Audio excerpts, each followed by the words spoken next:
Hello everyone and welcome back to Mad Exotics in the new year. I know I had like a 2-minute or 3-minute long video that I just put out, but I don't think that's a very good way to ring in the new year.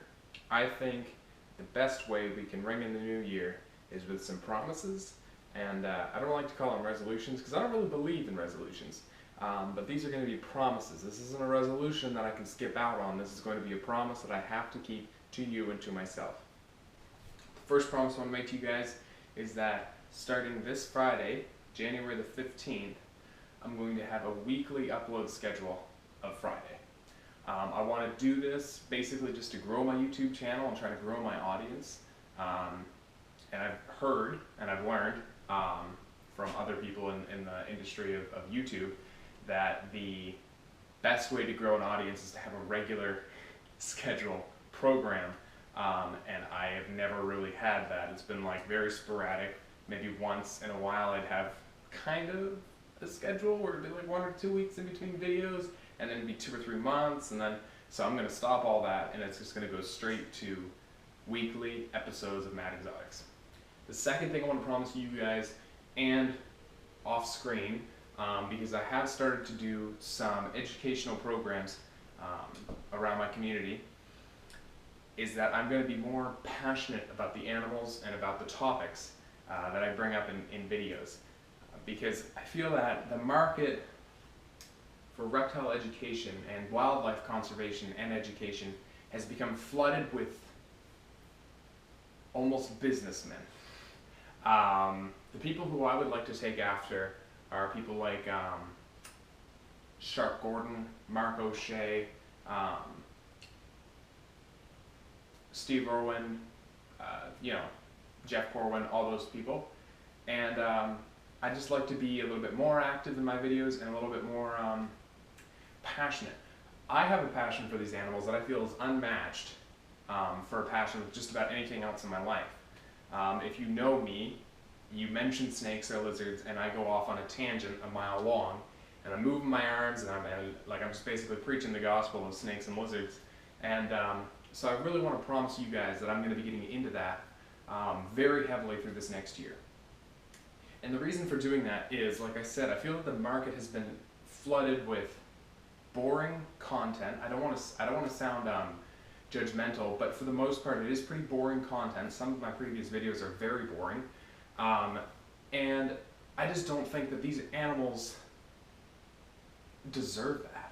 I mean, these creatures, we just figured out this past fall, actually, that these creatures, the constrictor snakes, kill their prey not by strangling them, but by stopping blood flow to major organs. Now, how sick is that? That's pretty friggin' crazy.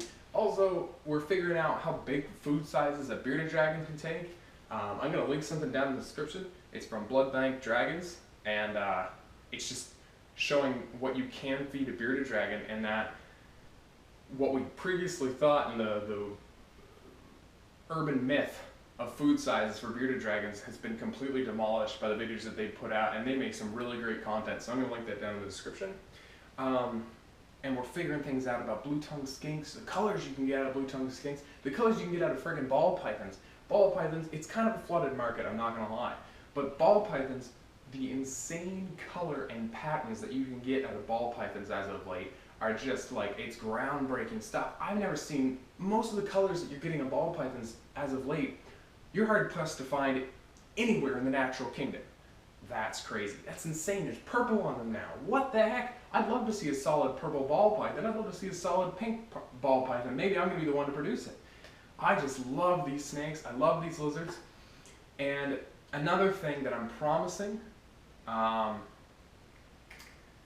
to myself and to you guys is that I'm not going to let money dictate how I keep my animals and how I run this show. This is not about money. And I took a step of faith to prove to you guys that this is not about money by removing monetization off of my YouTube channel. This is about the love, conservation, and respect of wildlife. This is nothing to do with dollar bills, y'all. This is all to do with animals. This show, this weekly show, is going to be completely about animals, bringing the things in my world to your world through the screen. Bringing things not only from Mad Exotics, the actual company, but also in the wild. This summer and this spring, I've got several excursions already planned to where I'm going to be bringing you guys closer to actual wildlife. And hopefully this summer, one of my bigger plans is going to pan out. I really hope it pans out, because if it does, that's going to be great. You guys are going to love to see that. So these are my promises, or no, they're not resolutions. I don't want to call them resolutions, because I've never been able to keep a resolution. I used to set New Year's resolutions. I never was able to keep them. Just ended up heartbroken. So these are my promises to you, to me, to Mad Exotics, and to all of my animals. I want to thank you guys very much for watching. I promise the next video is going to actually have an animal in it. Oh, speaking of animals, I could show you one of them right now. He's not so much of an exotic animal, but this is my cat, Tubby Toby. He's a sweet little creature. I got him kind of as a playmate for Bartholomew over there. Poor old Bartholomew, he was driving me insane, driving me and my old roommate insane, so we went out and got him a friend, and they're just best friends. So he just bit me. So from all of us here at Mad Exotics, including Tubby Toby, thank you very much for watching, and have a great day.